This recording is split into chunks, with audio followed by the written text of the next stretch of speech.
I think a lot of you are still struggling in your business and in your content creation journey because you haven't figured out what your differentiator is.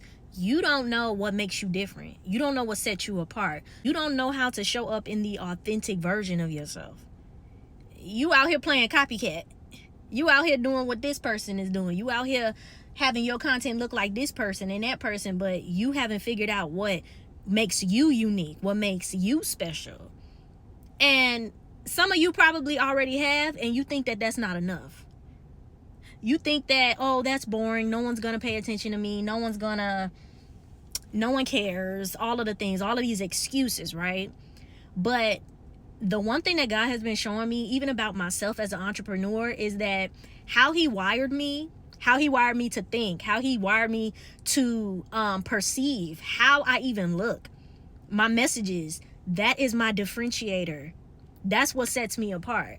That's what makes me different from everybody else. And the more that I lean into that, the more authentic I show up in my content, the more authentic I show up in my business. That's going to allow me to attract the right people into my systems, the right people into my business, all of the things, right?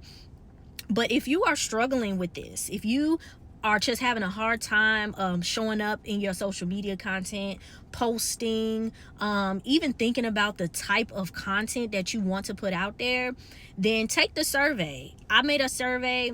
I want to host a live or an in-person, and I might do both, workshop for content creation, really just helping you understand what sets you apart, helping you to understand easy ways to create content and how you can be consistent in the content that you create. And I'm doing that in January. So take the survey, let me know what your struggles and your challenges are, and I would greatly appreciate it, because some of y'all sleeping on yourself and y'all need to stop.